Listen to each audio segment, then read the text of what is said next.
Thank you for joining Just Around the Corner with Dennis Mansfield. As John Hay, one of the most famous men of the 19th century, once said, all the great prizes in life are just around the corner. Let's go there together. Hello and welcome to Just Around the Corner with Dennis Mansfield, a podcast focused on culture, history, travel, and even a little entertainment from time to time. I hope you enjoy traveling with me and with my guests, clients, friends on each episode. Today's episode is entitled Women in Ag. Now, as a business coach, podcaster, and author, I invite you to subscribe to my newsletter by clicking on my website at dennismansfield.com and hit the button that says subscribe. I think you'll like it.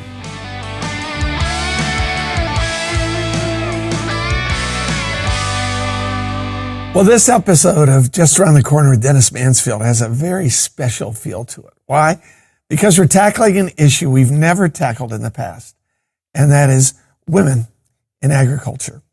Our special guest is Bridgette Readel, the owner of Lilac Media and the ag director for DOW Radio, Flag Family Media. Now, she's in Fargo, North Dakota, and Bridgette is a sought-after national speaker. She's a coach. She's a trainer.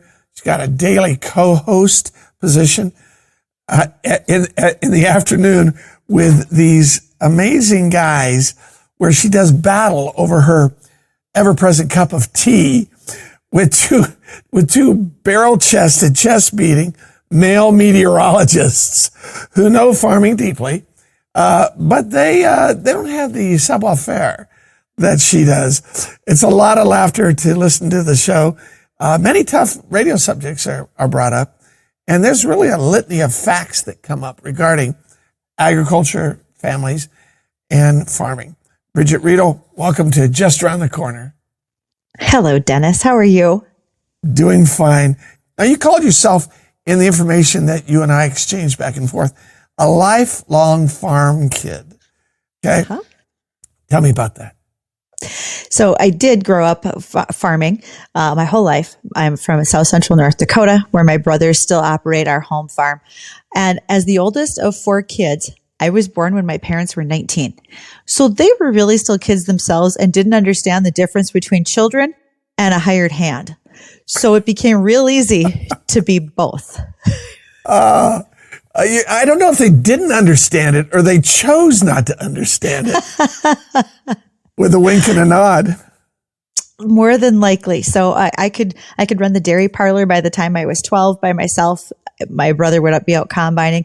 We all helped in the field. And then whenever we had time, we helped mom in the house. And then she worked off farm as well. So there was always a plethora of things that needed to be done as we were growing up. And we just did them because, frankly, I don't think we knew any better. Nobody told us that, well, you didn't have to do that and then you could go run track or something. Mm-hmm.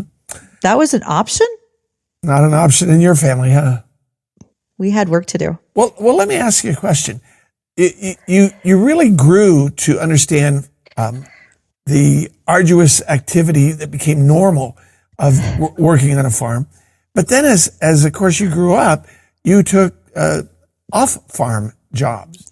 And you know, I know that from our discussions in the past, you were a waitress, you worked at Hallmark, you had all these like city kid jobs.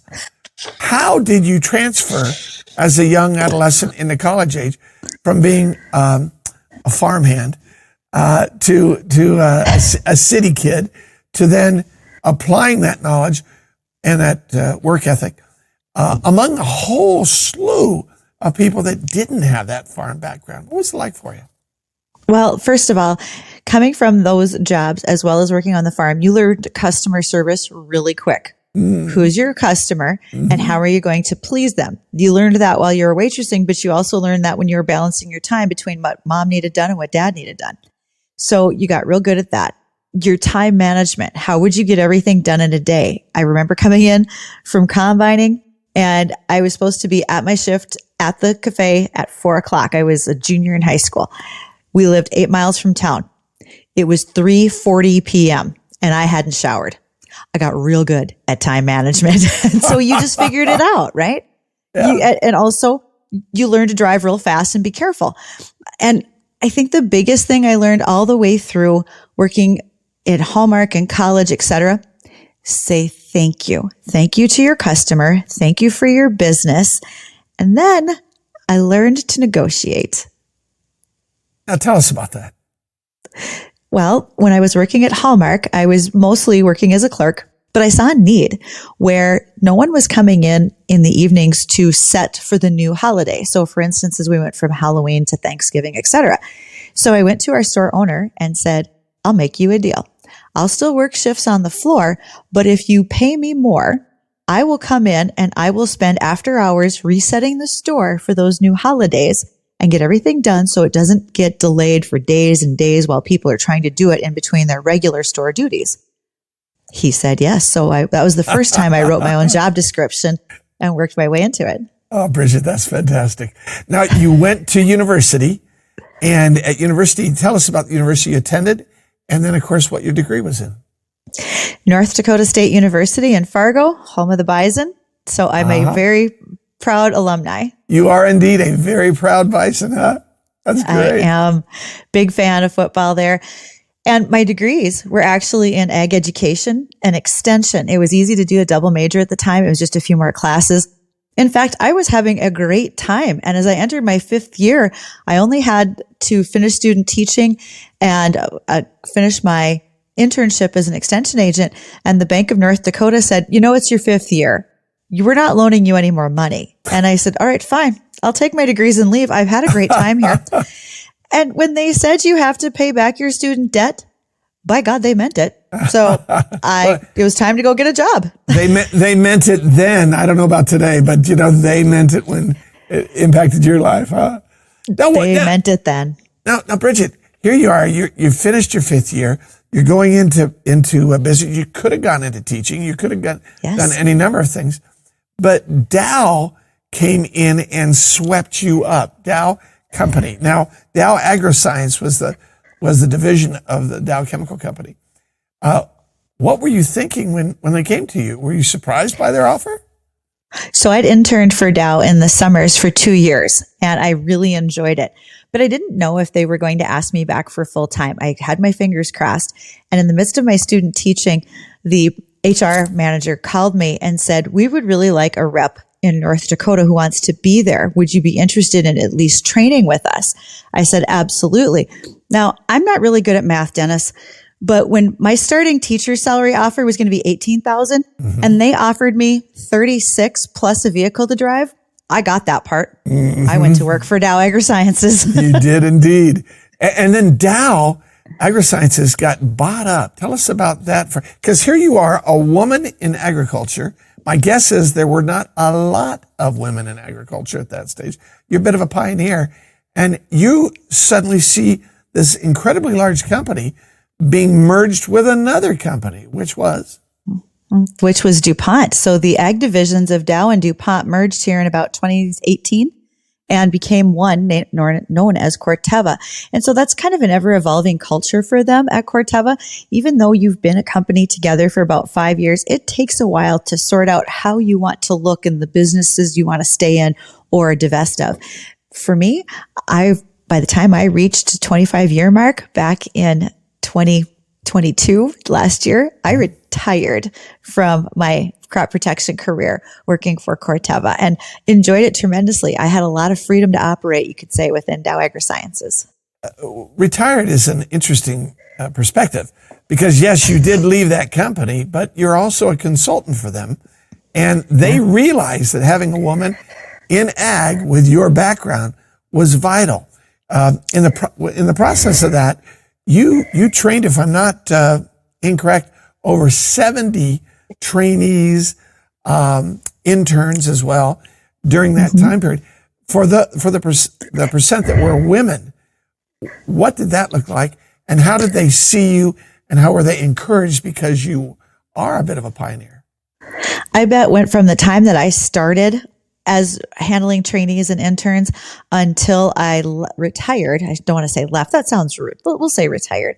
But I bet I went from 20% females to well over 50, probably even closer to 60%. We saw a real shift in women coming into ag, and it changed for the positive. As I was getting closer to retirement, I said the only downside of having all these females in the industry is now there's a waiting line at the ladies' room at farm shows. I never used to have to worry about that.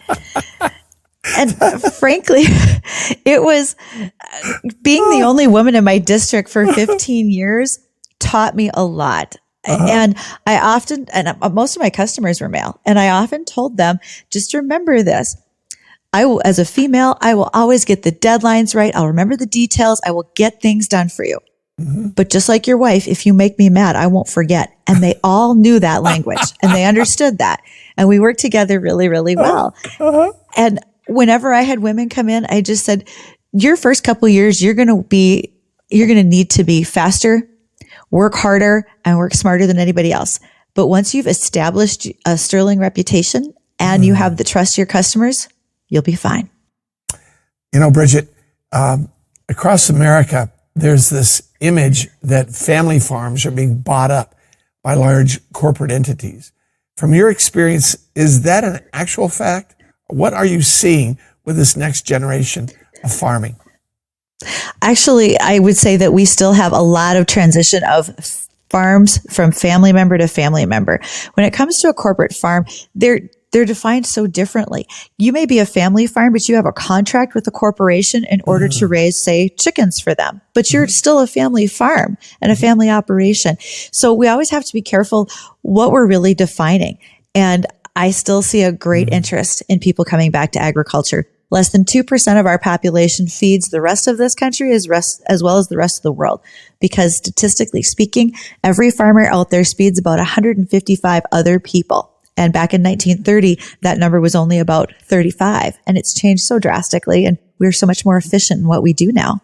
That's tremendous.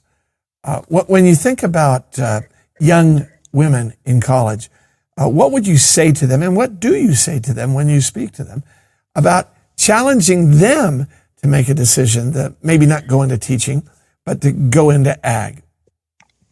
So everything I got to do in ag is still teaching. It's just adults instead of kids.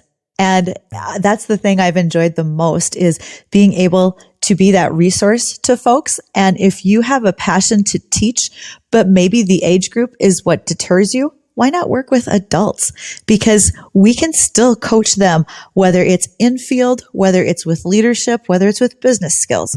We can do all of those things to help everyone improve what they do on a daily basis. And no matter what your gender, you should not be afraid to try new things. Not ever. Absolutely. Absolutely. Speaking of doing new things, I want to deviate from my plan here and tell us a little bit about this wild afternoon show with your teacup and you're dealing with these, King Kong guys who are just into weather, into farming, into the issue of ag. And how do you spar with them and keep yourself level-headed while using humor? Okay. Because I'm pretty much like their mom every day. I come in well prepared. That's the one thing you always have to do. When you say, I'm going to show up for work today, whether it's presenting, whether it's being on the radio, whether it's talking in front of your customer, and you think, I've got this, I'll just fly by the seat of my pants. You look like you're flying by the seat of your pants. So for folks who watch us on our live stream, when we are on air, you will see a pile of paperwork and things in front of me as I make sure I have the facts and the figures. I read a lot. That helps me prepare. And I'd like to think I'm naturally funny, although I'm pretty sure there's a lot of people, particularly like my third grade teacher, who would say, no, that wasn't as funny as you thought. Go back to your desk. As you know, my sweet bride, Susan, retired from teaching right about the time that you retired as well. And she uses third and fourth and fifth grade, case studies when she's dealing with me. So I really do get it. What's also fun, and of course, I probably should have said it at the beginning, but I have the honor of being your business coach. And as such, we have had some incredible sessions throughout the last year plus discussing the things that impact you in a major way. Now, I saw something start to happen when, and please lead up to it, when you began to see a very serious situation hitting the farm families all across America.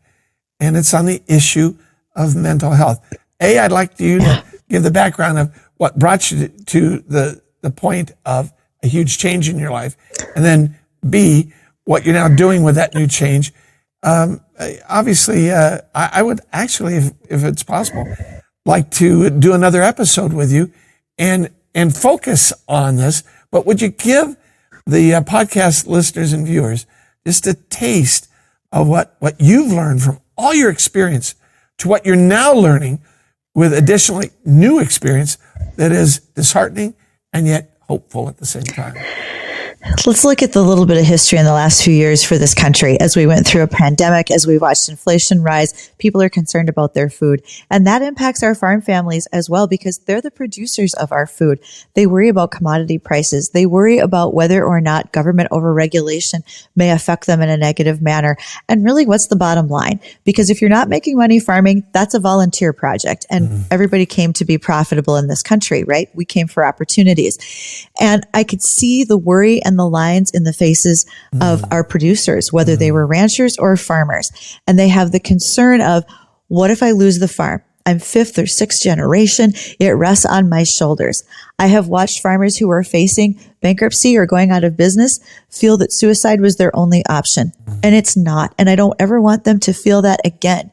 And so I kind of fell into finding ways to help others through what was going on in the farm communities. And it's not just the actual farmer, it's their children who carry that stress to school every day. It is their spouse who goes to their job in their small community and sees it amongst the other spouses as well. It's the banker who sees the fear in the eyes of his lenders.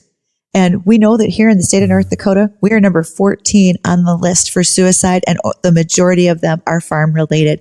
That's a statistic I would like to drop. How can you do that? Tell us a little bit about your journey into discussing it publicly and making an advance, a positive advance. I have been so fortunate to work with entities like North Dakota State University, National Cattlemen's Beef Association, and others who have asked me to speak on behalf of where are the resources? What are the signs of stress and concern, depression and anxiety in our rural communities? Not just our farmers, but all of them. And through being able to share that information, whether it's through websites, whether it's through question and answer, I've had many reach out after the fact and say, had I not heard you, had I not taken the time to stop to listen to you when I normally wouldn't, I wasn't able to find the help that I or my friend or my family needed. And even if I only hear it once or twice, it matters to me that we heard it and that we helped someone. You could speak to somebody right now who's listening and who has a member of their family in the farming community. What would you say to them about things to look at? We'll concentrate on our next episode about this, but briefly right now, for those that are listening, what would you say to them? Ask them how they are and really mean it and listen. Hear what they're saying. Watch for the stress. Maybe ask some additional questions. How are things going? Is there something that I can hear and listen to? You know, I heard that there was this website called ruralminds.org that has some resources. Maybe that would be helpful. There's a lot of farmers out there who farm because they believe it is their heritage and their tradition. But to some, it's just a job versus others, it's a passion. And that passion can unfortunately lead to undue pressure. And we can only hope that we help others feel better about the fact that whatever decisions they make are okay. Bridgette, any final comments on this episode of Just Around the Corner with Dennis Mansfield, focusing on women in ag, that you would like to give our listeners and our viewers? The future is so bright for all of us in agriculture. It's never been a scary place. There's more and more women joining the industry, and I hope to see that continue. But remember, no matter your gender, work hard, do what you say you're going to do, and always follow up with your customer by saying thank you for your business, and you'll be successful. Bridgette Readel, thank you so much for being on the show today. And I look forward to the next episode of Just Around the Corner with Dennis Mansfield and Bridgette Readel.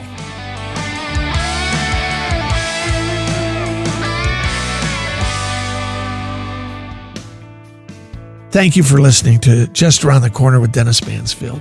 We're part of the KTSY Podcast Network. And as such, I'd like to thank Brian Yeager, producer Grady Sapp, Kevin McNeese, and all the fine folks who are part of bringing this podcast to you. As such as well, I'd like to thank Colin Mansfield and Kevin Miller in the morning. What a team that I get to work with.